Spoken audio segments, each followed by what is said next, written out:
Welcome back to the Fly Media Podcast.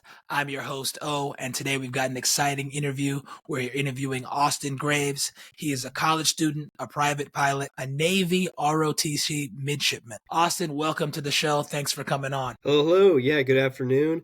Reporting in from Virginia Beach, Virginia. Yeah, happy to be here. Virginia Beach, that's awesome. What's the weather like out there right now?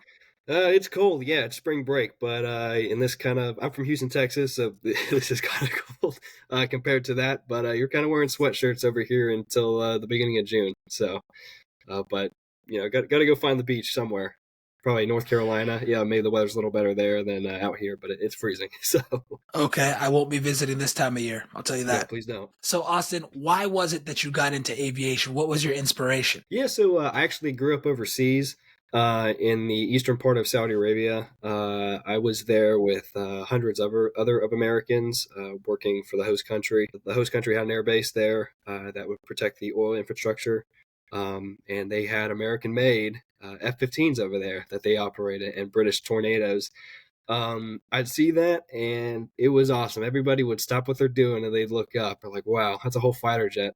They were armed, they were ready to go. I'd also see the U.S. Navy as well, the F-18s and the big cargo heavy lift helicopters, as well as the Navy's version of the Black Hawk called the Seahawk. To seeing that, it was motivating. They respected what they were all doing over there to protect the commerce and trade and the oil flow. And I was like, I want to do that one day. I really liked firefighting as well. As any kid does, I was really into fire trucks. I have a giant Matchbox fire truck collection at my house. I was like, what if I combine, something cool with, service and just, combat and going fast. And I came to aviation, or really put them all together. So I moved over there in 2010. And here we are in 2025, and first grade Austin Graves. Never thought I'd be here, but I enjoy flying. I enjoy what it has to come with, and it's only going to get better from here. You moved over there, you said, around first grade, or you grew up there and then moved out here from around what age did you come back? So I moved over there, and we returned in the summers, in the Christmas, the long breaks. But the flight from Saudi to Dubai, and the Dubai flight is about 16 hours to Houston. It's long, so you really can't travel as much. But I moved over there in right before first grade. I went to the American school over there. I came back in in 10th grade. I actually went to boarding school. The boarding school I actually went to, the plan wasn't to go to high school over there. The compound school only went up to 9th grade. It was an expectation for the expatriate children and dependents to go off to boarding school after that point. I had a lot of choices open, but I went to school in St. Petersburg, Florida. And it was a military school, and they had an aviation program there. So flying was just part of your classes. It Right. took up the arts credits on top of your usual general education, science, English, math. And I found that more rewarding, so I chose there, and I was participating in the flight program all 3 years there. Oh, that's awesome. That's very cool. Yeah. What a great way to integrate young folks into it. And as you said, being an expat child, Right. it was great that you were already exposed to the military. That was kind of the lifestyle you were already living. So it's very natural for you to flow into that, but really cool for you to get the exposure to seeing these fighter jets, to now having the opportunity to start flying an airplane of your own with hopes of going, hey, I want to do that one day. I want to go fly that. Yeah. That's amazing. Very unique. Oh, thank you. Yes, sir, it is. Yeah, very blessed to have that. So then you started your training there while young and in high school. Around when did you get your PPL? Yeah, so I finished up in the freshman year over here. So I had to transfer flight schools. I was doing some sort of aviation training. I did the actual flight portion my senior year of high school, finishing that up. Due to time constraints, and COVID was kind of still going on then. Right. We were all still trying to get an understanding of it. I came into college, but I had all of my requirements done, and then here just kind of finished out that pretty much the last requirements, check ride prep, and took that over here in Virginia. That's great. So talk to me about your discovery flight. Like, what were the emotions you were feeling during that moment, and how did that solidify you going, oh yeah, I definitely want to do this? I took my discovery flight, and it wasn't really a discovery, or it was a discovery flight, but it wasn't to have the training, just to follow on, just to be a little more familiar with aviation. So I went on that about February of 2020. I loved it. It was a great day. It was a cold day for St. Petersburg, Florida, the Tampa area. I've been playing plenty of times. That was actually my first time in a small plane as well. And my instructor, he let me do the takeoff, and I was a little familiar with this stuff as well. And just seeing the world just kind of get smaller, and you're kind of pulled up away from it. I was like, "Whoa, this is cool!" And I got to see, St. Petersburg is beautiful. I think it's one of the top-rated beaches in the world, even. But to see that from the air was just from your own plane, not just from Southwest Airlines. It was a whole different perspective, and you got to appreciate it a lot more. And I was like, and I like going fast. I really do enjoy it. I like jet skiing as well because I get that jolt of going fast. And that was from there. I was like, this is what I want to do. It confirmed it for me, and I knew I was on the right path. Yeah, I was just putting in that effort to finish it. So then what happened next after your discovery flight? Like, what was your next step into furthering your training? In the following year, took an aviation ground school class with the school, and then started my requirements then. But it was just all super separated due to COVID, me having to go kind of do online school for a little bit, with the high school, just kind of doing the distance learning kind of ordeal. Right. But then, completed my requirements there up to senior year, and that was a whole journey. It was a very long journey, some complications, but I'm happy I did it, and finished off over here in Virginia. Throughout your flight training, what would you say was your favorite flight maneuver? Flight maneuver. I really like the power off stall. I've seen it in tons of YouTube videos, years past, and here I am actually doing it and feeling that weightlessness. It's it's fun. Hold your stomach in a little bit. Don't eat anything the morning of. And I still like to do that now if conditions and safety permit. Let my friends have a chance of that. Watch them freak out, but let them know that I've got it under control. You'll be safe. But yeah, just watch the plane don't jolt forward. It's fun. It's nerve wracking. That's awesome. So you definitely love looking over and seeing that look on their face when the nose just whoop. Yeah, and I let them know what's going to happen before I kind of give them the brief a little bit. But when they actually experience it, like you could see, their soul leaves their body for a little bit. I look to my right, at the back passenger, the person next to me. They're like, "Well, that's cool," but they talk about it. They continue to talk about it, and they want me to kind of show it to more people. I'm gonna start doing that. Stalling the airplane with friends on board. Usually, I try to keep them comfortable. Yeah. But I'm gonna try that. That reaction sounds awesome. Can't wait to catch that on camera. Of course. And another thing, not really moving, but a phase of flight is the takeoff. If you have an airplane with and usually you're used to taking up some of your friends and maybe the usual training airplane, the Cessna 172 or the Piper Archer. The engine is built for a training aircraft, but then some of the airplanes are renter only, and they may have a little bit a more powerful engine, and to have them transfer from the usual flight training airplane to like kind of a high performance or maybe like 180 horsepower engine, which is not really standard for the 172s or the training 172s, and doing that takeoff, but you're climbing at a much faster rate. They think you're like going to do something bad to the airplane. Like, no, that's all within the limitations of this how this piece is built. It's a blast, but it's different. You notice like the more power you have in the engine, like once you level off, the plane just wants to climb, so you got to trim it a ton. Otherwise, it's like wrestling a gorilla. Like a 172, you can muscle that around for quite a while, and you'll be okay. You won't get tired. Muscling a 182, even if for like 3-4 minutes, you're like, I'm actually exerting real effort here. Let me get this trim wheel going a little bit. Yeah. Oh yeah. One of my flight instructors says, "Hey man, when it comes to flying a 172, you got to always be trimming, or 182, always be trimming." I was like, "All right, I'm gonna put that on a t-shirt. Always be trimming. Always be trimming." Yeah. So throughout your training, what would you say was your biggest like struggle? What was it that was the most challenging for you? I guess the kind of the cross country portions. You do cross country for training, but and sometimes the flight instructor will kind of help you out with the big portion of it. But before I got signed off, I'm sure this is the case for several, if not all, flight schools. The flight instructors kind of want to do the cross country, and they're gonna want to see you kind of do 90% of it and to know what's going on. My biggest thing was just staying ahead of the airplane. You're gonna be hearing a little bit. Prep for that. don't just keep going and see what happens. Yeah, you have your weather worked out. That's not really a concern, but are you gonna make sure you're not gonna bust someone else's airspace? Make sure your speed's still good.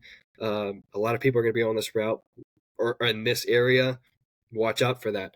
Um, but just the whole art of having frequencies plugged in, it was a lot to me really to get Yeah. started.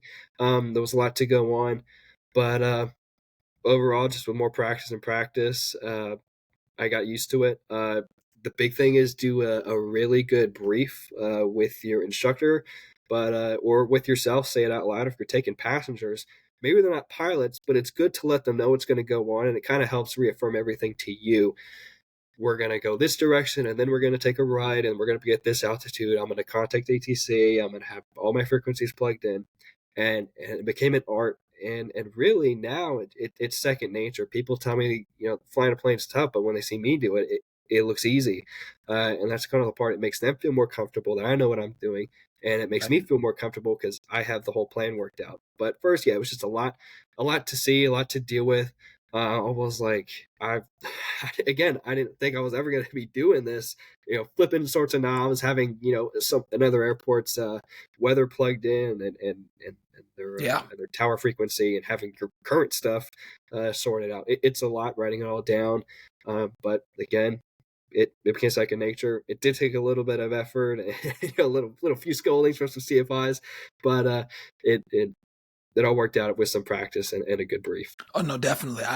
I fully understand, and I'm sure most aviators can relate. When you first start flying, it's like everything is coming at you so fast. You're over here just Mhm. trying to keep the airplane flying, level. You're like, all right, trim here, power adjustment, da da da, and then the radios come up so fast. If you've got flight following, every Yep. time you start talking to a new controller, they're going to give you the altimeter setting. And then they're going to start giving you, vectors or telling you where traffic is and what to look out Yeah. for. And then in the meantime, you've got to figure out, okay, I'm getting near my airport. I'm X amount of miles away. Do I have it in sight? When do I cancel? How do I go about this? Am I going to a non-towered versus towered? What does my pattern entry look like? What direction am I coming from versus, the actual runway heading? So it's a lot to process. And then you got to, Yeah. slow the airplane back down, descend at a comfortable rate so your passengers aren't freaking out. That was something that I struggled with as well, just being Yeah. ahead of the airplane. And for people who don't know what that means or are, super new to flying, being ahead of the airplane just means thinking like 2, 3 steps ahead. What is the next thing that I'm going to do? Oh, I'm going to contact this person. Let me plug that radio frequency in. Oh, I'm going to start to descend. Let me start getting that checklist ready and get some of those items checked off. So that way I can focus on flying the plane and looking for traffic as opposed to having to do all these things at one time and talk on the radio. Um, that's where people find themselves in trouble. Yeah. Yeah. Of course. Yeah. It kind of carries over to life itself. You got to control the future before the future controls you. You can't control everything. That's totally fine, but you can control your actions. Um, and that's kind of the big thing. How you going to go about it, and you can control how you respond to it. Um, Stuff's going to happen. Weather's going to happen. Uh, Maybe there's another plane crashes on the runway, and now you got to find an alternate. That's out of your control, but it's how you find that alternate is a big question. How you communicate with ATC, what your deal is, and what you want to do, and how you kind of brief that to yourself. Looking at do I how much fuel do I have to make it here, or am I just going to go back where I came from? Is this worth it? Situations are going to come up in life. It's how you plan them. And it's kind of seeing where you're going to find yourself. Don't live day by day. Think about, oh, I have assignments due on Sunday, but it's currently Wednesday, but I know I have something Saturday. I have ROTC events, so I'm going to get this amount of sleep. Planning it all out, as best as you can. Stuff's going to happen, but it's how you respond to it. Most definitely. I couldn't agree more. One of the things you learn in aviation is if you're not doing, say, pattern work or flying to an airport that's 20 minutes away, it's likely that whatever you've briefed, prepped for, has changed, will change, weather's predictably unpredictable. They tell you the Of clouds are course. going to clear. Yeah. You get there, the clouds haven't cleared. Now what? You got to divert. In my case, away from the coast is heading east, right? You're on the east Mm-hmm. coast. Away from the coast is heading west. To me, Yeah. that is a big, like, what do you mean you guys head east to the water? Like, that's just different, right? Like, it's Yeah. backwards. Yeah. So we have to divert east very often if you're trying to go like summertime, early fall. We've got overcast, June gloom and stuff. So you always have to have an eastern airport prepped. Like, okay, if I can't land here, there's something 30 miles east. I'm going to go there where they're clear of clouds. Of course. And to expand on that, it's remaining calm in the chaos. That's actually a book I read recently by a Navy rescue swimmer. And I read that over the past Christmas break. Came out in November. But what I took away from that book, of course, I'm not an aviation rescue swimmer, nor have the plans to. God willing, will be in charge of them. I'll be the aircraft commander, flying them to their situation. But kind of just transferring that to your own life and into my own flying. Stuff's going to happen. You're going to encounter weather. And just take it calm. Don't freak out about it. You got this. Know to yourself you got this. And sometimes, maybe it's not even that hard. You're just overthinking it.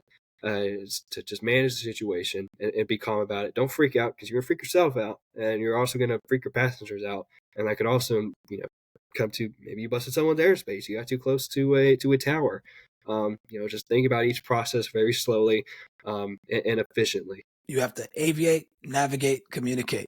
Like, if you break all things down, you're freaking out, something goes wrong. First thing, fly the airplane. Make sure the airplane is doing what you want it to do. The next thing, figure out where you are and what you need to do next. Lastly, communicate. But don't get caught up doing those steps in reverse, because that's where you get yourself in trouble. On my check ride, I was having a little issue, and not really an issue. It was a simulated emergency. I kind of forgot what it was, but you're not a radio dispatcher or an air traffic controller. You are a pilot. Fly the airplane. The other stuff will fall into place. Flying the airplane also involves looking out the window. Don't run into something. As a VFR pilot, you're not a radio dispatcher. Manage the airplane first, and then let others or ATC know what your situation is. Exactly. You are PIC of the aircraft, pilot in command. You have the final say, regardless of what you're told to do. If it's something unsafe or you're unable, you say unable. They're not flying the airplane for you. If you crash, they're not going to go like, well, I crashed that guy. No, it's still going to fall on you ultimately. Yeah. And, to even expand on that, I was going to go pick up a friend at a local airport, kind of within, 20 miles away from my own. One runway is, I think 3,000 or like 2,900 feet long or something like that. But the other runway, I think, was about 4,500, and the asphalt was perfect condition. With my flight school and many others, you're not supposed to be landing on a runway that's less than 3,000 feet. In the standard training airplane. And if it is less, you're going to have to go with an instructor to that airport and figure that out. And I listen to the radio, of course, stay in front of the airplane, kind of find out what's going on at that other airport, or even just finding out. It's not even that far. You can find out what they're doing right now before you're on the ground, before you get in and start your own plane. There were 2 helicopters, one news and one sheriff helicopter, kind of doing their patterns on that runway. But for me, that runway is too short for me to land on. It's a little too skinny, and even generally, it's just most pilots in general aviation aircraft and planes don't really want to be landing on that runway. We're just like, they're using that pattern, and it intersects with me, and I can't do it. I can't make the trip. No, fly the airplane, and before you enter the pattern, tell the other helicopters, don't crowd the radio, but be like, I need to land on this runway. I need this amount of length. Can you please sort this out? Don't think that, you're the little powerless guy in a Cessna 172, because the safety is going to benefit everybody. And it's just, the big thing is, don't be afraid to communicate out on the radio. And sometimes in the uncontrolled airspaces, ask the pilots to extend and give you some room, or if they can halt, their maneuvers if possible for just a few moments so you can land.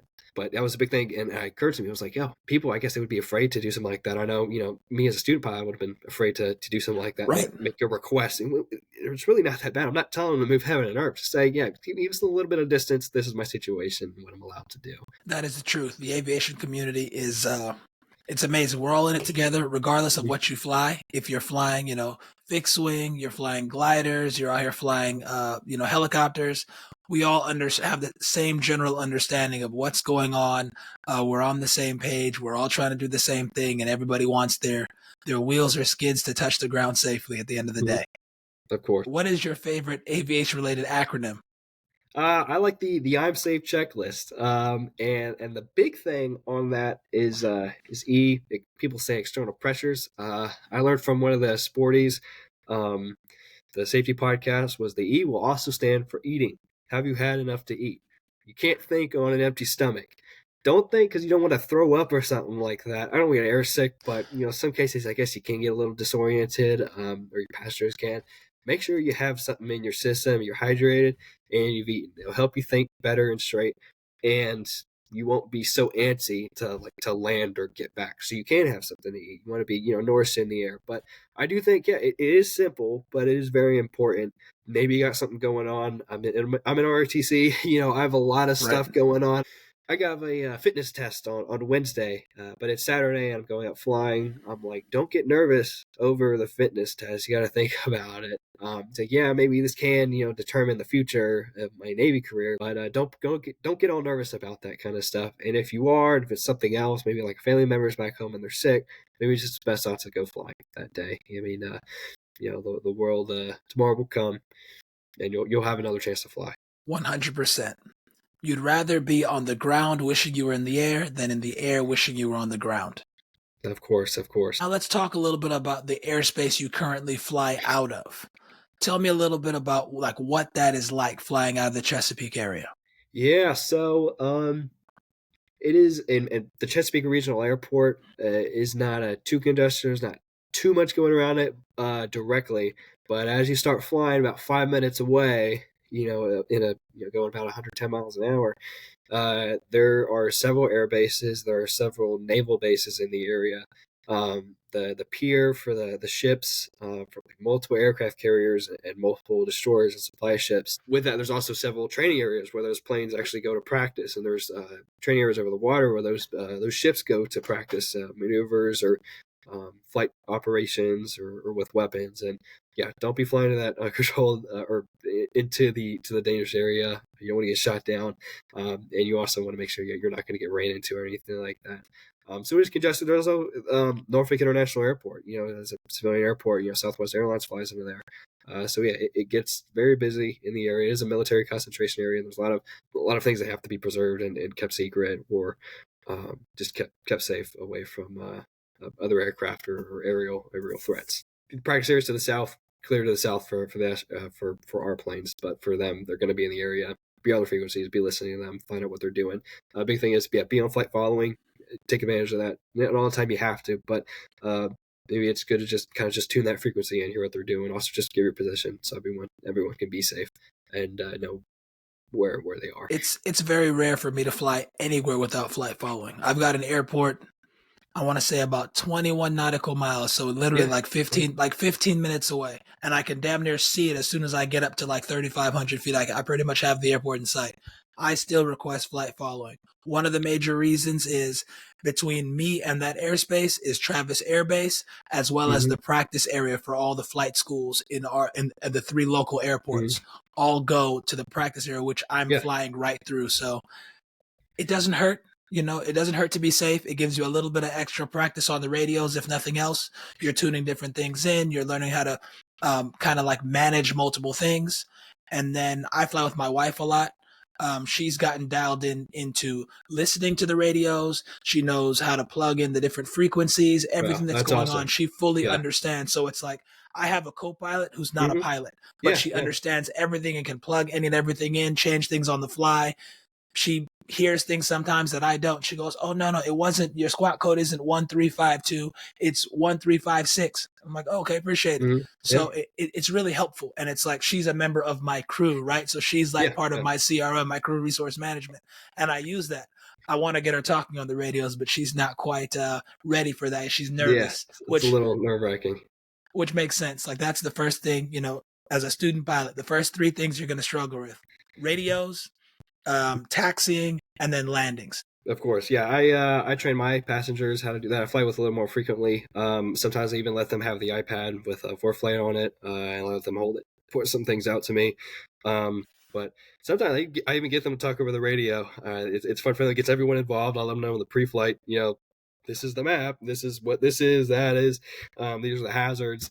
But also, get them involved. Show them, let them have some fun. Let them be part of it. I tell them everyone's a crew member. You're a navigator. You're a navigator. And we're all here trying to make it there safely.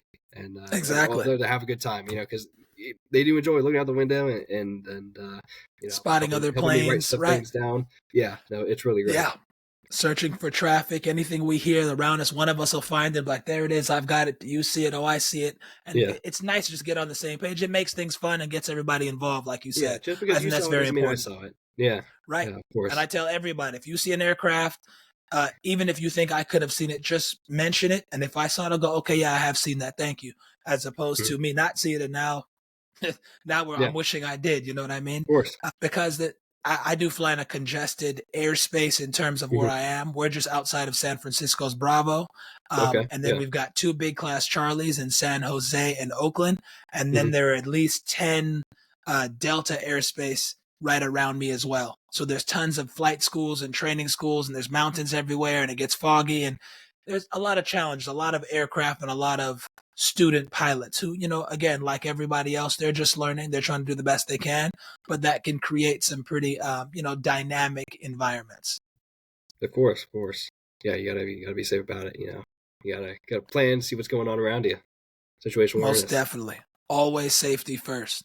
So, what's your typical mission right now in terms of aviation? Yeah, so really, I'd say this also controls the mission in my life right now. So yeah, it's college is the priority, my academics, um, and I'm just trying to do well in that. Involved with my church as well, but also just performing well, having those good numbers, and doing it because yeah, at the end of the day, this world isn't about me. It's about helping each other out. Um, but flying right now is my hobby because again, if I do pick up the Naval Aviator package, this stuff doesn't necessarily transfer to that. So right now, this is just a hobby that I do. I fly recreationally. But with aviation, I am trying to pick up and do my instrument course right now. I'm trying to pass the written test before I go flying. There's a lot of lessons that I did learn from private pilot that I wish I would have known earlier.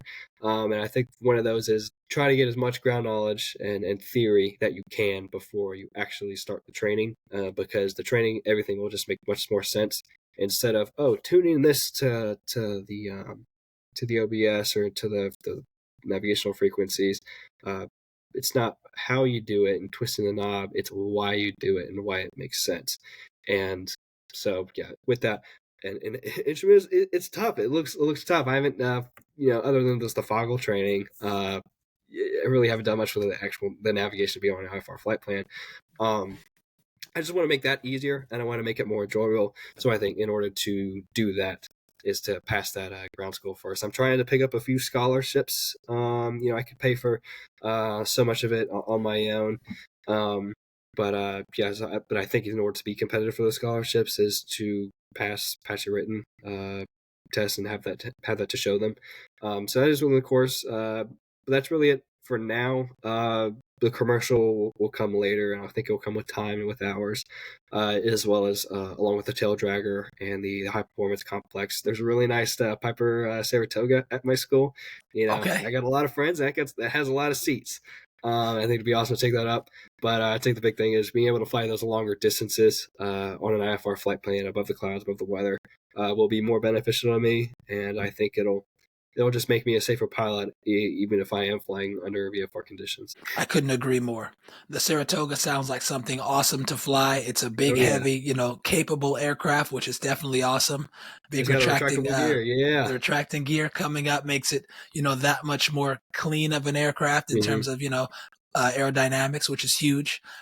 It's probably one of the top airplanes I'm looking into to potentially the next couple years, Hmm. look toward buying. It's like a 6-seat Bonanza, which is pretty much Yeah. just an 836, Uh-huh. or a Saratoga or a Turbo Lance.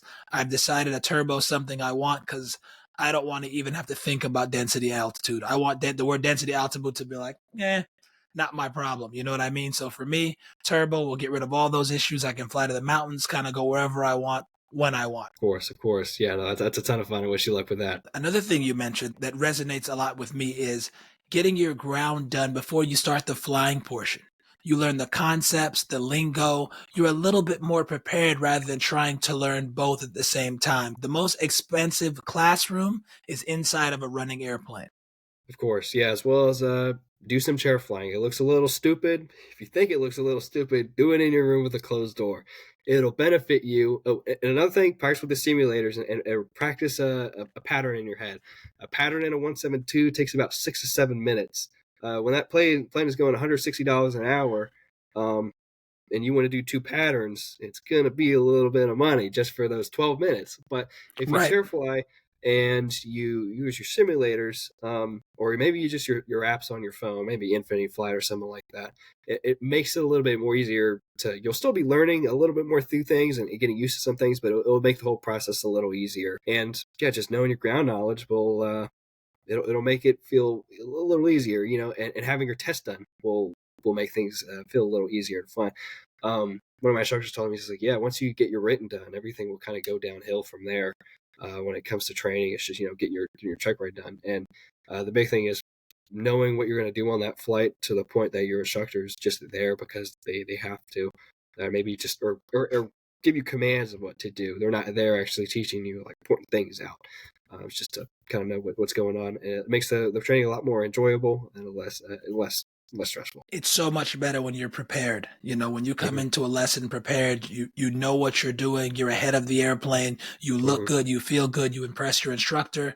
And then you're able to learn more things at a faster pace as opposed to having to double back and do that same lesson over because it is so expensive. Of course. And, not to talk about ill about anybody in general, but some students, they don't like to study and sit down. When you get to the point and you've soloed several hours, but you don't have your written done, you eventually, and you don't feel like ever doing it, you fall out of love with it, and all of a sudden you spent all this money on flying, and now you're not doing it anymore, or you've enjoyed it so much, but you don't want to do your written, and you really can't really go forward from there than just flying with your solo endorsement. Right. It's a little tough. So have your stuff done, and you'll be able to achieve your dreams. I couldn't agree with you more. We were talking about this earlier a little bit, how, like studying the ground portion isn't glamorous. It's not necessarily fun. It's not supposed to be. The statistic is about 65% of students who start their private pilot never achieve their private pilot certificate. Partially because of, funds and other things, but some people just don't get their written done till last minute, and then they're struggling with certain things, and then they got to go back and relearn lessons. And like you said, you fall out of love with it, or you just get distracted by something else. Give yourself the best chance to succeed. Come in ready. Come in understanding the lingo, having the written done and out of the way. And that way you're shortening, or you're lessening the amount of ground sessions required between you and your instructor to get you ready for that check ride. Of course, it's you're not going to be flying on the plane doing your maneuvers and be like, oh damn, when I get home I gotta study these things with my flight calculator, and I got to use the maps. It's all going to be complicated. The big thing is it's your willpower to complete that training and to respect it, and to kind of know what you're doing. And of course, get that written down. It is the big thing. Yeah, most definitely. I also don't want to fly with a pilot who doesn't want to study. You know what I mean? Like that. Yeah. That's like the basic to being in the know, aka being safe. You can't be safe if you don't know. So and continue studying, and learn something new. Yeah, we're here for everyone. A good pilot's always learning.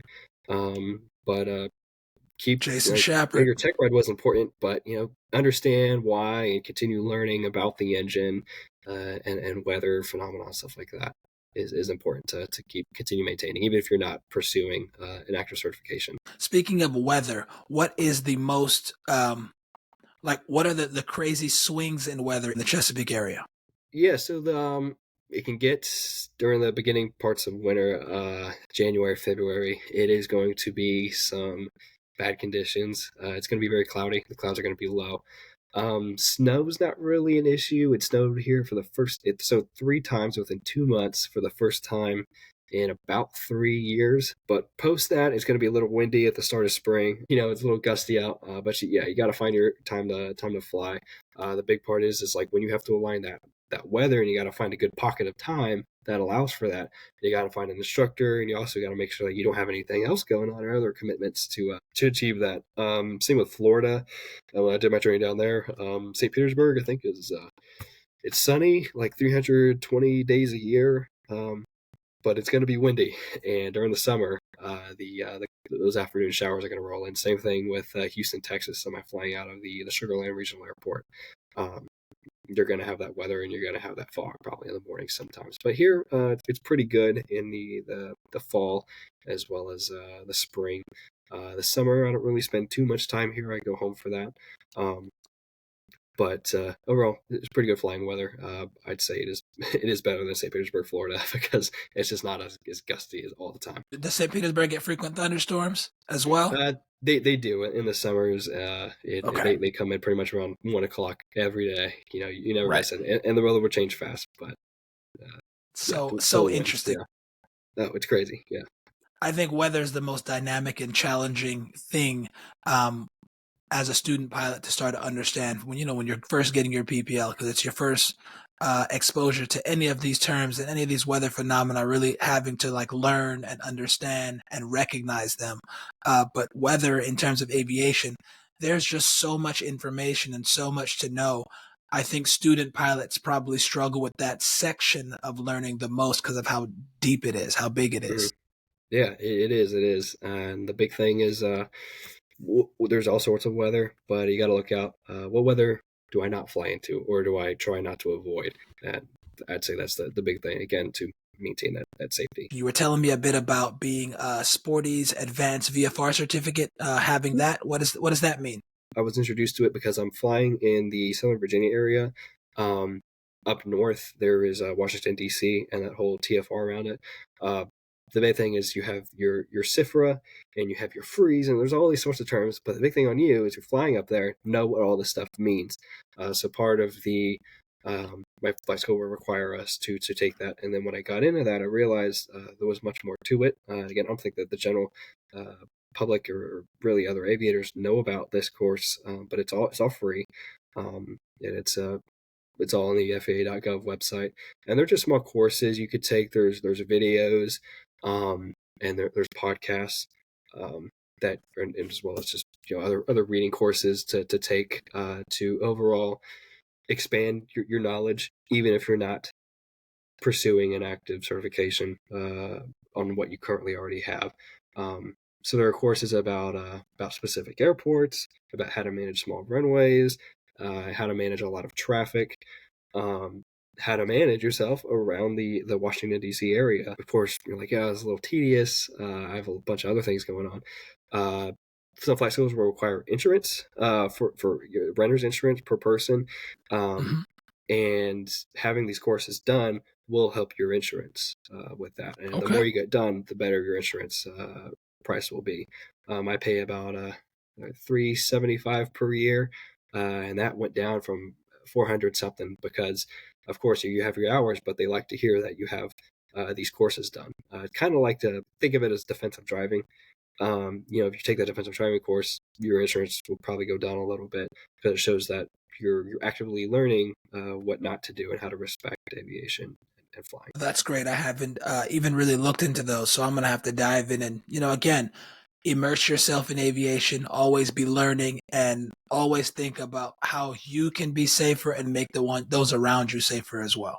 Of So course, of kudos course. to you for doing that.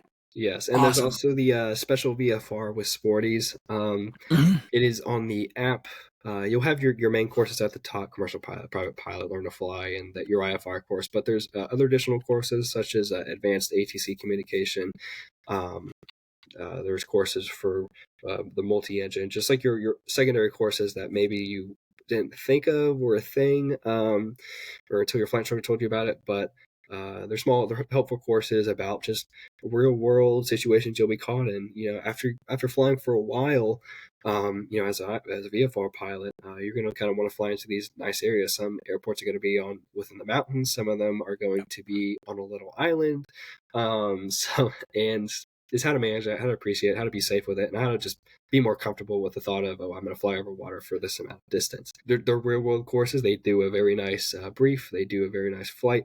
They explain what the situation is, and then they debrief it, and they'll record the entire flight, and they'll kind of do a voiceover in some sections, just to show something what a seasoned VFR pilot will be doing realistically. That's huge. I think safety is one of the most important and sometimes overlooked parts of aviation. We all want to do the It fun is. stuff. You get your certification. Kind of after that, people, stop studying and reading and reviewing until they have their biannual coming up, right? So then, with your further goals of being in the Navy and flying for the Navy, how does one go about flying in the Navy? Yeah. So with ROTC and the Naval Academy, you'll just you'll do the best you can in college. And when you think you're doing your best, always seek help and do a little bit more, which really is up to the Navy's needs, what they need that year. But if you want to fly for the Navy, first you got to realize this is not about you. This is not because you want to fly airplanes. This is because you want to do some service and to help others out and protect your country and our allies. But you'll reach out to a recruiter or you'll work with your ROTC unit about submitting that package for a naval aviator or a naval flight officer or generally whatever job you would like to do. Because the Navy needs smart people. They need people that can think. So it's just right now it's just finishing out college and doing the best I can with my classes and physical fitness. So then after that, you have to then apply, or does your Uh, program kind of already segue you into that? they do segue into that. Yes, sir. Okay. And then at that point, they pretty much would be reviewing, how you did on your physical assessments as well as your Mhm. grades in school to see, does he qualify or is he at the top of the list for what he Mhm. wants to do based on what we need? That's exactly how it is. Yes. And Okay. my unit will review that, and then that's sent up to the big Navy about that, and they'll compare me against other people, and they'll see who best fits this job and who's going to start it and who's going to finish it. Because last Right. thing Navy wants to do is spend I think that to basically train a naval aviator, it's around $20 million. You don't want someone to quit with that. The aircrafts are expensive, planes are expensive, training is expensive. So they want to make sure that you're going to finish it. $20 million. That's a lot of money to invest into an individual. It is, yes. That's why the service commitment once you're signed on is 8 years for naval aviation. Other ones are around 4 to 5 years, but for the aviation, because it costs so much to train you in the first place. You've got school, you've got your ROTC, work that you're doing, your fitness work, you're out there learning and working hard.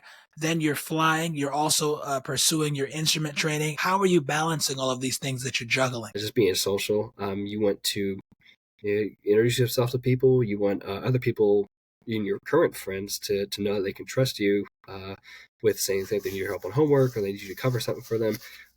So being important and having that community is a big part. I'm very close to my roommates. They are my best friends, and we each have our own gifts that we can give.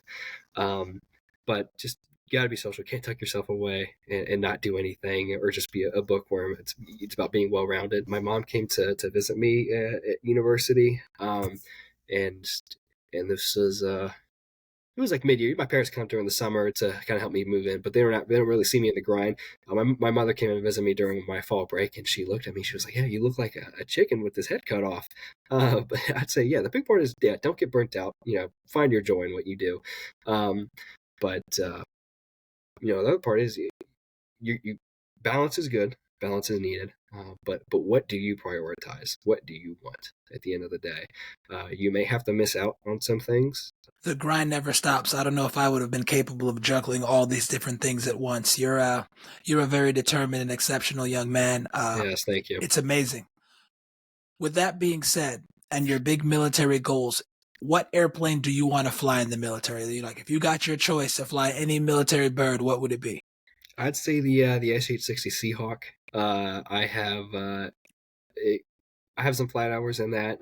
Not really hours just flying it, but more being in the backseat, participating in exercises, or just being Wow. shown on a military introductory flight. Um, I've participated in several exercises with them and rescues and Op 4 opposing force missions. We've flown towards Busch Gardens of Williamsburg and kind of at the same height of those roller coasters. It's pretty cool. And flying over the water, just being part of that chaos, that controlled chaos is fun. It's exhilarating. Um, and I think the helicopter is capable of many things. I've talked to many pilots and heard their stories about it. And yeah, the helicopters are important within the Navy. They're delivering humanitarian aid. Sometimes they'll be delivering rescue swimmers. They'll have cameras on them to watch out for. Some of them will. The other variant will have drop sounds and sonar buoys to listen to maybe enemy submarines. Um, and the helicopters are so capable of many things, and they're in the mission. Of course, every aircraft is important, but they're really in the mission. They're always doing something, and yeah, I'd like to be part of that. So you're telling me that you would trade in fixed wing for helos? My father tells me I'm crazy for it. He says you're going to show up and they're going to tell you to unlearn everything. But I try to fly some of the expensive simulators with my base access. I think that's really cool. Being able to do that as part of being in a ROTC unit by a military base, as well as by other training facilities. That's always a lot of fun. But I would, yes, I would trade it in for that. That hurts. No, but that's very. That's awesome and very unique. I do have a friend who used to fly helicopters a lot when he was younger. He's a retired battalion chief for my fire department, and really? he's now he flies fixed wing now because that's what human beings, like normal people, can afford and own. Nobody owns like a real big, no helicopter. Helicopter. People who own helicopters are the types of helicopters I wouldn't be caught dead in because they're, to me, unsafe. So he says the same thing. He would 100% choose helicopters over fixed wing all day, and I just don't know. I've never flown a helicopter, so I can't relate, but it sounds incredible. Yeah, no, for sure. It's fun. It sounds like you know what you want to do. You've gotten some opportunities and exposure to it, and now you're just, lining up all your ducks to make that thing happen. Of course, yeah. Sometimes stuff doesn't work out, but have those plans in place and ask yourself, why you do it and what the big overall mission is. What's the biggest struggle right now in your current, in your current situation, or where you are in this current phase of life? It's just passing these classes. The stuff is tense. It was designed to be. Of course, you want to. When you're in the military, you're going to want to depend on your shipmates. You're going to want them to be knowledgeable of what they do and dependable and strong. Yeah, just passing the classes. Make sure my PT is up there. We get graded on our physical performance, on our run times, and how many push-ups we could do within a certain time interval. It's all very important. And yeah, because physically fit people are harder to kill, and smarter people are harder to kill. And you just got to be shown to that. So just balancing that. Currently, the Navy people are expected to take calculus and calculus-based physics in college, no matter what your degree is. Because of course they want to see that you can be given a hard task, and be able to perform with it. So just the big thing is that it's just managing that. I've had my upsets. I'm not the greatest. I can use E6B all day, but some of these other things, they take effort, and they take some help, and being vulnerable and looking out for help, and not just saying I can't do it. You're going to figure it out one way or another. Oh, most definitely. Can you put your head down and push through? You're in the you're looking to go into the military. Some of the situations you might find yourself in will require exactly that, mind over matter, determination, and falling back on your training. Of course. Yes, sir. Wow. All right. So we'll jump into the next segment where we've made it to the rapid fire round. So I'm just going to throw a few questions at you, and you just respond with the first thing that comes to mind. You don't even have to explain it. So your dream cockpit, if you could fly any plane, past, present, or experimental, what would it be? Be a Cessna Mustang G1000 cockpit or equivalent, whole glass cockpit. Just something big enough to fit the homies in. Exactly. Get the whole crew going. Nice. Must-have gear. What's one piece of aviation-related tech or gear you absolutely can't fly without? I love my Bose 30s. What's your go-to in-flight snack that keeps you fueled and happy on a long cross-country? I like the Walmart lemon cakes and the coffee cakes. Come in a tiny package. You can eat as many as you want. They're only $1. Diner diaries. You told me you're a foodie. You like, flying for the $100 burger. Which airport diner or restaurant would you drop everything for a good meal? I'd say the Windsock Cafe down in the South Houston Airport, KLBX. I haven't flown into it. I drive by it because I live right next to it. when I'm there for the summer. But it's some amazing burgers and food there, and there's always pilots, and there's also other DPEs having lunch in there. And everyone's willing to talk to each other. So the pilot community is strong at that Oh, Windsock Cafe. it very much is. Yeah, even on my birthday, I spent it in Nantucket. About my 20th birthday, I spent it on Nantucket Island, and the priority, where we go to for dinner. My parents had all these other places, and I said, "No, we're gonna go to that airport cafe," and we all had a wonderful time. Your favorite sound? Is it the roar of takeoff, the Hummer cruise, or the chirp of the wheels kissing the runway? I'd say the APU. I do a lot of flying on vacation on the airliners, and just hearing the underneath you, it's it's about to get going. What's the number one airport on your bucket list to fly into? I'd say the first flight airport. I've flown there for training a little bit, but I don't feel I'm quite ready for that yet. It's always very windy there, and that's a very short runway, and it's very thin, or not wide either. But I'd like to fly in there on a very nice day, and possibly camp out there. Okay, nice. Advice for aviators. In one sentence, what's the best advice you have for a new pilot who is struggling with something, say landings? Chair fly, chair fly, chair fly. Know what's going on, have your questions ready to ask your instructor later, but go through the maneuvers in your head so that you're more prepared later. And landing playlist. If you could have one song play every time you absolutely buttered a landing, what would it be? The one was the Airwolf song, the main theme. It's some very old TV show. I haven't seen many of the episodes, but I love the soundtrack to it by Rick Patterson. You've survived the rapid fire round. And in closing, before we land the plane and I let you go, what advice would you have for somebody looking to get into aviation, thinking about it, curious, but just hasn't taken the leap yet? Start watching YouTube videos about it. Start learning some general aviation knowledge. I met plenty of people and got them started with their ground school, maybe and possibly even taking their introductory flight. And know you can do it. Flying is not just designed for super rich people or people and their fathers were pilots and their grandfathers were pilots. This is for everybody. It's open to everybody. So just go ahead and start learning a little bit, and go up and do it. It's designed for you. Get out there and get your wings. Aviation is absolutely incredible, and it gives you a new level of freedom that you yourself may have never dreamed of. Of course, of course. Well, Austin, this has been amazing. Thank you for coming on. I'm excited to see you on your journey, graduating college, getting into the Navy, becoming a Navy pilot, and in the short term, working towards your instrument, your commercial, going up with friends. Best of luck to you. For people who want to follow along like I do, where can they find you on socials? Yeah, you can find me on Instagram.